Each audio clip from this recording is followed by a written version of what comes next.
Welcome back to my YouTube channel. Today, we're delving into a fascinating topic. The anatomy of the axial skeleton. Understanding the axial skeleton is crucial for anyone interested in human biology and medicine. In this video, we'll take a detailed journey through the anatomy of the axial skeleton. Let's start. Introduction to the axial skeleton. First, let's define what the axial skeleton is. The axial skeleton is the central core of the human body and is made up of 80 bones.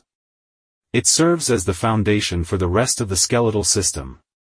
These bones include the skull, vertebral column, and ribcage. Now, let's focus on the skull. The skull consists of 22 bones that protect the brain and house the sensory organs. It includes the cranium and facial bones. There are 8 cranium bones in skull. It contains frontal, 2 parietal, 2 temporal, occipital bone, ethmoid bone and sphenoid bone. Frontal bone. Location. The frontal bone is situated at the front of the skull and forms the forehead and the superior part of the eye sockets, or orbits. Characteristics. It is a single, unpaired bone that develops in 2 parts that eventually fuse in early childhood. Parietal bones, left and right. Location. The parietal bones are a pair of bones that form the upper sides and roof of the cranial cavity. Characteristics. They are flat, curved bones that come together at the top of the skull to create the cranial vault. Temporal bones, left and right. Location. The temporal bones are a pair of bones located on each side of the skull, near the temples. Characteristics. They have complex shapes and consist of several parts, including the squamous, mastoid, and petrous portions. Occipital bone. Location. The occipital bone is situated at the back and base of the skull. Characteristics. It is a single, unpaired bone with a large, curved shape.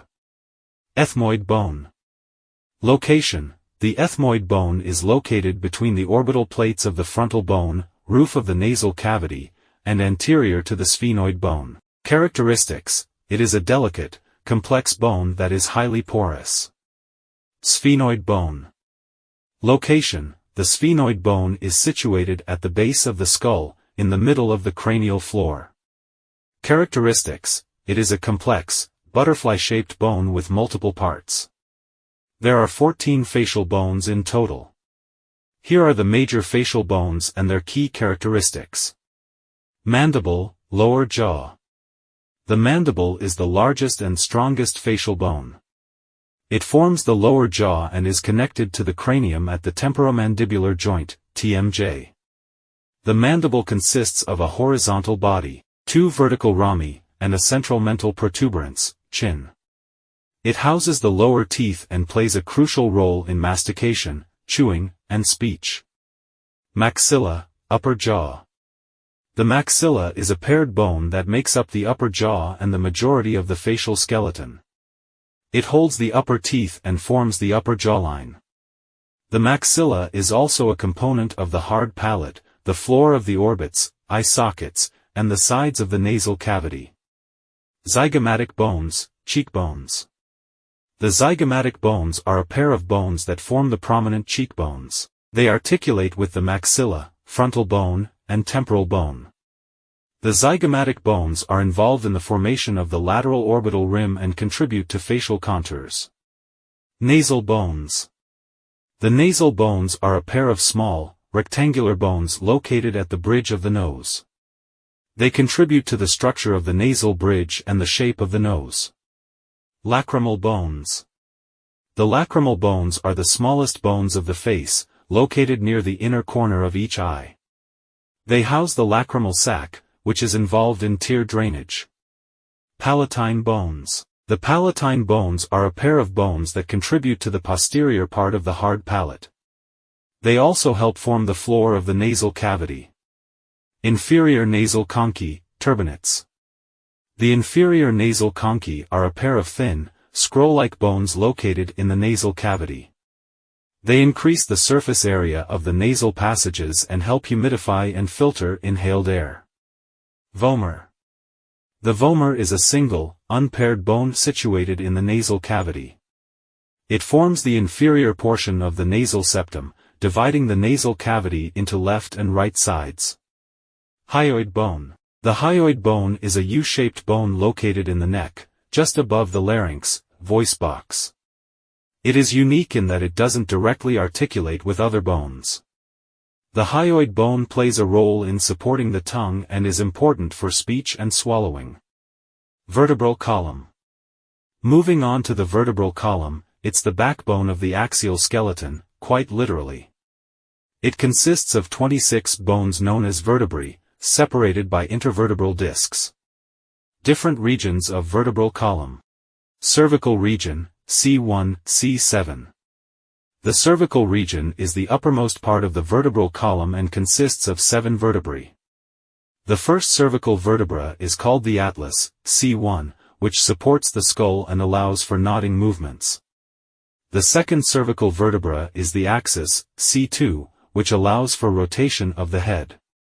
The cervical vertebrae are smaller and more flexible than those in other regions, which enables a wide range of neck movements. The cervical region protects the spinal cord in the neck area and provides support for the head. Thoracic region, T1, T12. The thoracic region is located in the upper and mid-back and comprises 12 vertebrae. Each thoracic vertebra is associated with a pair of ribs, which articulate with the vertebral column. The thoracic region is responsible for protecting the vital organs in the chest, such as the heart and lungs. Lumbar region, L1, L5.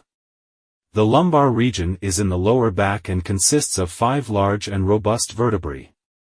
These vertebrae are the largest and support the body's weight. They are designed for stability and are less mobile than the cervical and thoracic vertebrae. The lumbar region is essential for bearing the load of the upper body and providing a stable foundation for movement and posture. Sacral region, S1, S5. The sacral region is located in the pelvis and is made up of 5 fused vertebrae, known as the sacrum. The sacrum forms the posterior wall of the pelvis and provides support for the pelvic organs. It also articulates with the hip bones, forming the sacroiliac joints. Coccygeal region, CO1, CO4. The coccygeal region, often referred to as the tailbone, consists of 3 to 5 fused coccygeal vertebrae. The coccyx has minimal mobility and serves as an attachment point for some muscles and ligaments. Ribcage. The ribcage is another essential component of the axial skeleton. It's made up of 12 pairs of ribs, along with the sternum.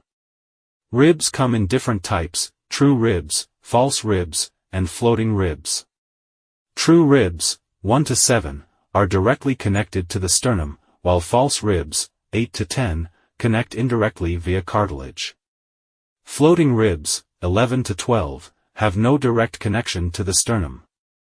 The ribcage protects vital organs and plays a role in respiration. Interesting fact. Before we wrap up, here are a few interesting facts about the axial skeleton. Did you know that the smallest bone in the human body is the stapes bone located in the ear? It's part of the auditory system and measures just a few millimeters. Conclusion. And that concludes our exploration of the anatomy of the axial skeleton. I hope you found this video informative and interesting. If you did, don't forget to hit the like button, subscribe to our channel, and ring the notification bell to stay updated with our latest videos. If you have any questions or want to see more content like this, please leave a comment below. Thank you for watching, and see you in the next video.